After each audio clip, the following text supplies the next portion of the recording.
Step-by-step SEO training course for 2024. How to SEO textual content. In this video session, I'm going to share tips and insights for optimizing the textual content of web documents. All websites, all types of websites, all include text. Without text, it's almost impossible to get top Google rankings for certain keywords. But before you search engine optimize the textual content, first you create the content for people, whether we're talking about products, services, and so on. Now, web copywriting can be complex if you're a beginner, because there is many different ways you can communicate your services, your products, and so on. And the manner in which you communicate, you use text. Perhaps that's natural. But in terms of HTML and in terms of Google rankings, understand that a normal text, let's say within a paragraph, can be marked up differently. Let's say include your most important keywords. Let's do something like this. Let's emphasize that. Let's look at the source. HTML M tag is for emphasizing text. The moment that we do that, we have to first consider our communication. Meaning, when someone lands on the landing page, your job is to get them to interact with the web page. Because if they don't interact, then what's the point, right? So, if you structure your landing pages, particularly focusing on above the fold area. Above the fold area changes for desktop devices, for tablets, for smartphones, and so on. Let's say this is the desktop version. Let me press on F12. Let me emulate different device types. Let's say in this example, let's select Galaxy S. For mobile devices, this is what a person will see if they end up using their mobile devices. Now you may be wondering, well, what's that got to do with optimizing textual content?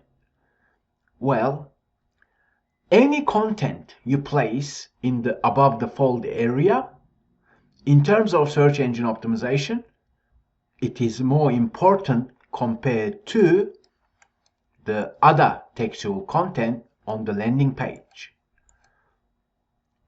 So, although this is heading, it still has some text in it. What I'm trying to tell you is, when you think of SEO, when you think of optimizing textual content, first you create content for people, knowing how people interact with websites, and knowing that Google wants content for people. As in, Google algorithms are changing. Now, the reason we want to, let's say, underline or emphasize the text, because they present content differently. So if we preview this, when I emphasize that text, as we can see, it looks different. So therefore, in terms of HTML, that has different meaning, and Google can evaluate that. But you don't use certain HTML tags, such as underline, emphasize, strong tags, which are bold, or we can use just B, and so on. You can surely search Google with, as you can see, that's bolded now. So that now has different meaning per se. You want to achieve top Google rankings, correct? So in the previous video session, we looked at URL, we looked at title, meta tags, and all that stuff. And yet, when you think of optimizing textual content, it's not just about the text only. It's not just about marking up certain important keywords using HTML tags. It's all about creating content for people, because if they don't read, then you're not going to convert, right? And if they don't read past the first eyeful, they will go back to Google, search again, Google will track that, and the next time it's going to show someone else's website in Google search. That's why you want to present your content, create content for people first before marking up certain keywords. And also, let's imagine that desktop devices in this example. I could easily emphasize that. If my communication allows me to do so, that means when I emphasize that, when someone reads that, when they come to that point, it's emphasized. So therefore they read differently. Correct? So you create the content and mark it up for people. And then you can include some important keywords, particularly in the above the fold area. You can test different above the fold areas looking at your analytics or using the web developer toolbar. And then you can include some important keywords in headings. But also remember this fact. Let's take a look at this image. Anytime we use text anywhere on the content, that's optimizing textual content. Because we're using text in image file names when we have images. And if the image that you have, whether it's local business website you have, whether it's e-commerce site product images, then you end up using text to name the image file name, correct? That's also part of search engine optimization. That means anytime, anywhere on your landing page, you use text, you can optimize it.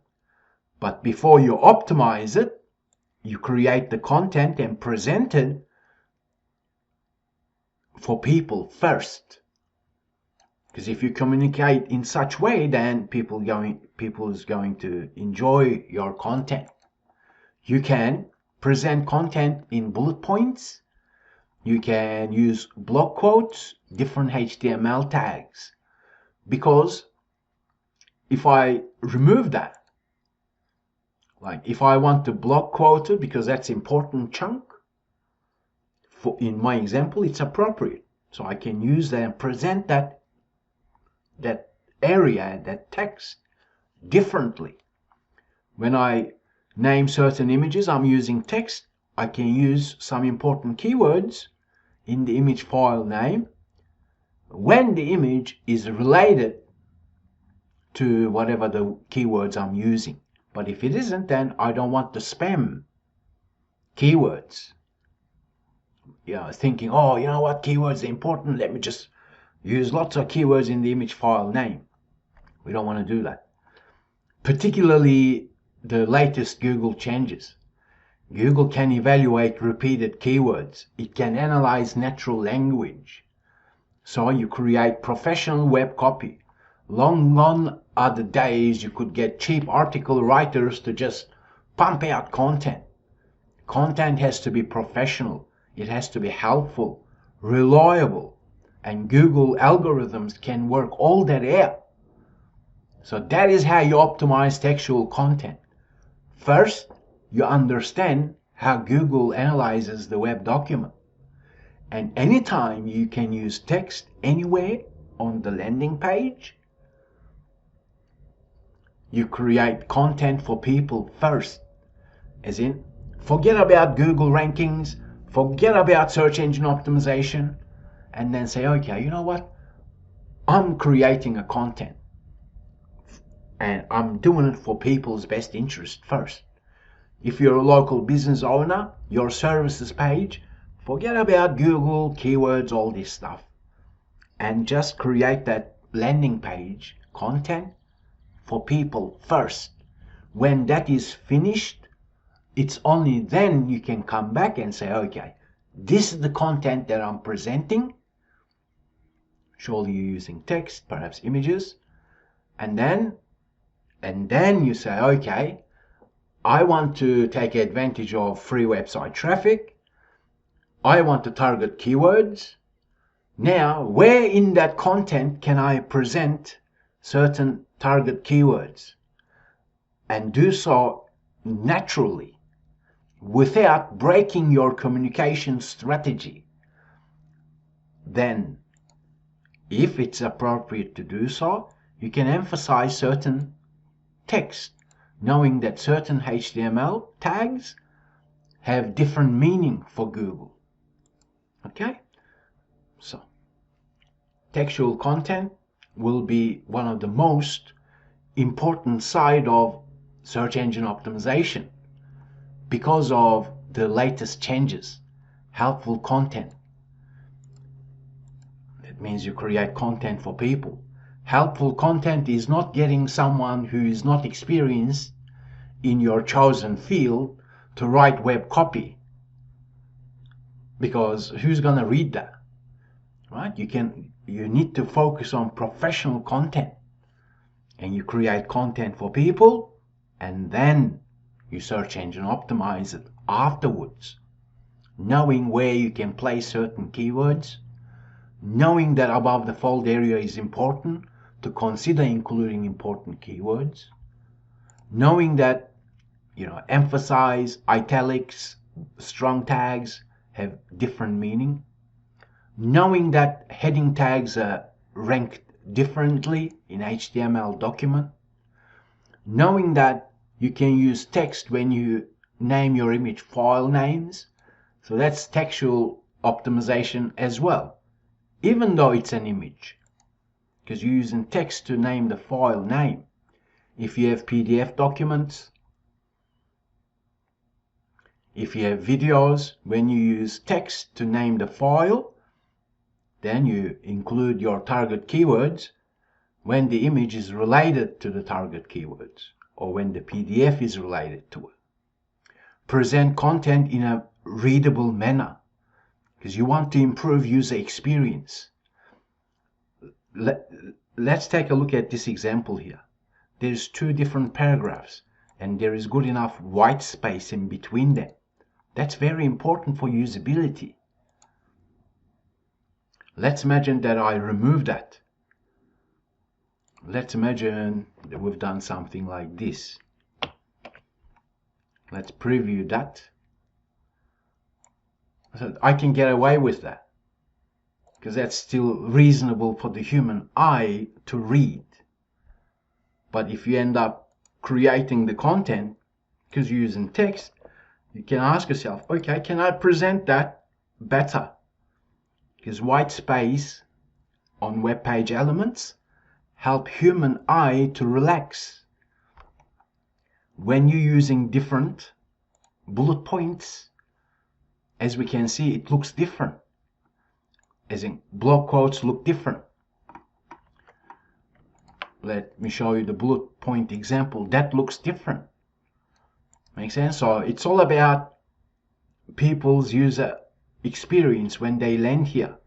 If I remove this and present it differently, then that may not be smart.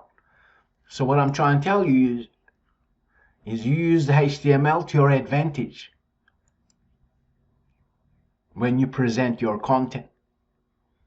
So that is how you optimize textual content.